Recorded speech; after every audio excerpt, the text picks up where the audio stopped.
What's up, fam? It's your boy Mar, and I'm coming back at you guys with the chest and shoulder workout. Pretty moderate. I wouldn't say it's nothing too difficult, unless if you're getting just started out into the gym, this should be pretty good for you. We're starting out with about 10 pull-ups, 8 to 10 pull-ups as best as you can do them. Even you can see me struggling. I believe this is like my last set that I'm really trying to pull off here, and so you really see me struggle.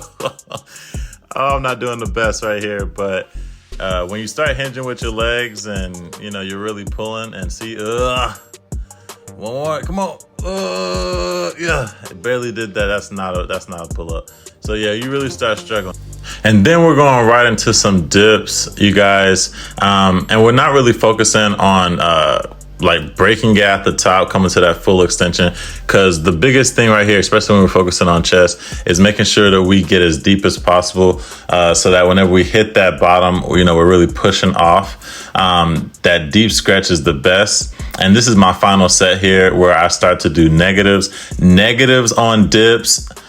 I saw Dwayne Johnson do these, and ever since then, it has made my chest like literally blow up. Doing, I would say, slower negatives than what I'm doing here. I might have been in a rush, trying to get to class or, trying to get to work or whatever. But if you can do slow negatives, you will see an amazing growth in your chest. Next, we got up here, I'm just starting off with 135 on the barbell bench press. This is my start weight.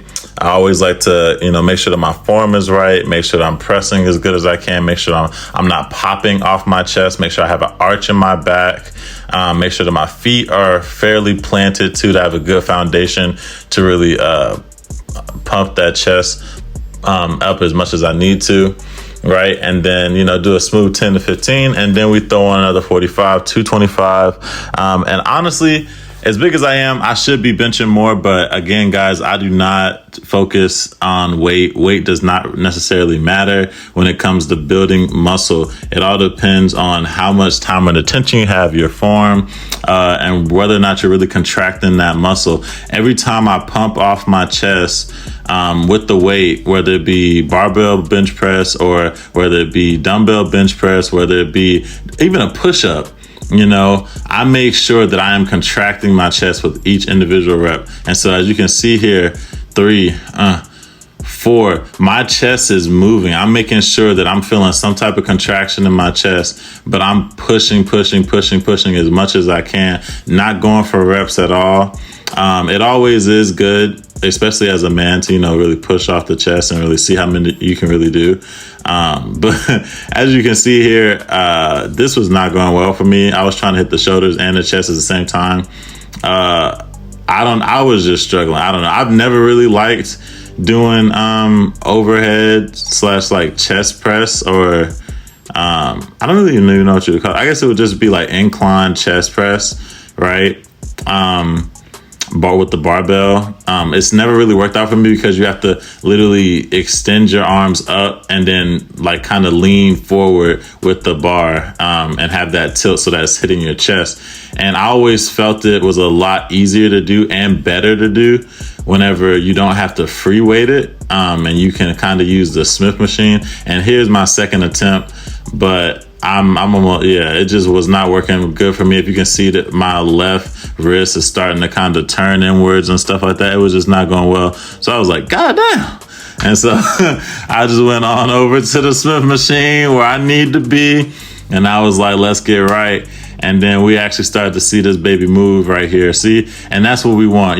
Come down to the chest, come down to the chin, and press up as much as we can. But as you can see, it's that full range of motion. So we're getting that full contraction with the shoulder, and we're getting that press off the chest, as many reps as possible. I believe this is 185. On the bar, which again, I don't really focus that much on weight. I did go up a little bit after that to see how much I could really press.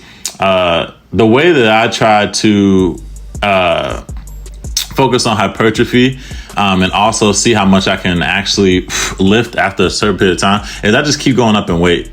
you guys. So like you start with 135, then you increase to like what, 155, 185, 205, 225, right? And you just keep going up from there and see how many reps you can really do. But in every single rep, you know, that's after you've rested, that's after you gotten some water, that's after you taken some time, because, you know, you always want to make sure that you give your best into it. And right here, I didn't have too much to give, you know. I think that was like 205 right here on the actual press, and I only had like a good 2 or 3 left in me. But what I do is that if I can't do heavyweight, I start to drop down, right? So if I the most I can do is 205, then we're dropping down to 185, and we're seeing how many reps we can do, as many reps as possible, and we're staying there for a certain amount of sets, and we just keep going from there. And then we have these cable pulls for the side delts, and a little bit of front delts. It also hits depending on how you do it. I strictly try to hit my side delts because, you know, that shows the most mass, as you can see, how big my shoulders are, and really just trying to grow them. These are prime when it comes to building those side delts, or at least it has been for me. I don't load it too heavy, maybe about 20, 30, 40 pounds. My boy Aiden actually showed me, like, start from 50, then do as many as you can from there, then go down to 40, then go down to 30, then go down to 20, you know, basically just superset it with lower weight. But it kills your side delts, man. Right here, I'm just doing you know, the same weight. About 4 to 5 sets is how many sets I usually do, but I give my all into it. And if you can see, I'm trying to lead with my elbow here, but a lot of the times you can't really do that, especially when you have that side, when you're trying to focus on your side delts, or at least I can't. I have a lot of shoulder pain in general, just from the exercises and workouts that I do, and so it's a bit harder for me to do it. But you want to make sure that you're trying to get the best strength out of that. And then we're just doing front raises, easy front raises, and we're not flocking our arms like a bird or anything like that. It's an easy come up, easy come down, controlling the weight, going as easy as possible. And like I was talking about in the last video, for some reason I like to put my head down when I do it. I don't know, it just feels better. Like I'm actually focusing on the weight, and I'm also able to contract that weight. I don't know why I do that, but it's just better for me to do.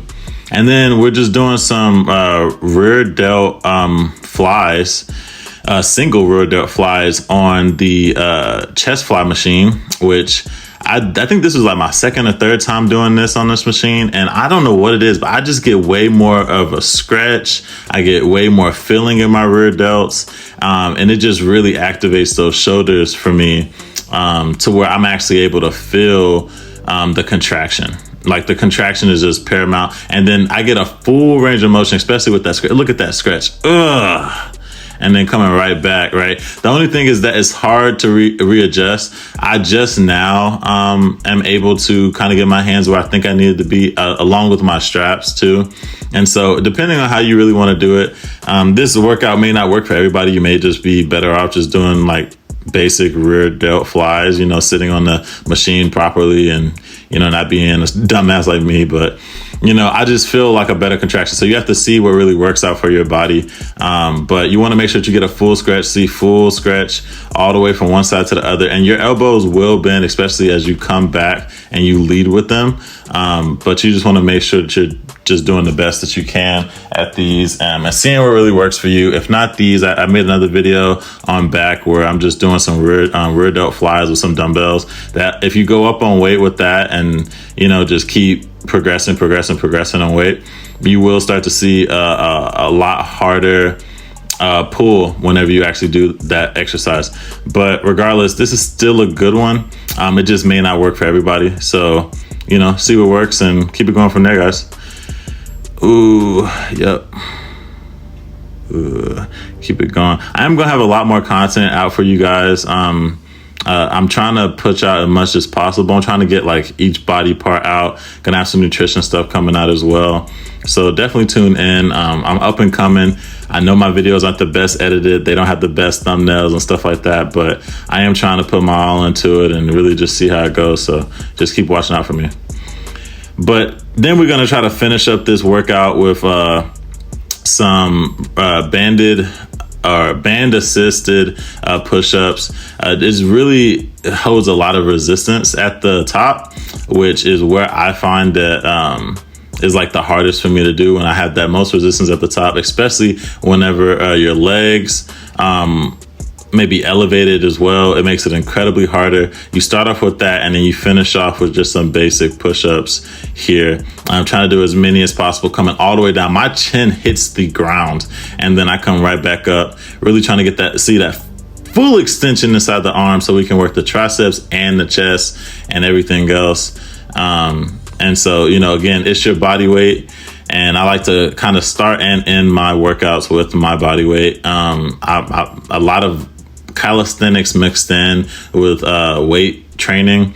So that's how I get the best contraction. But like and subscribe, guys. Tune in for more.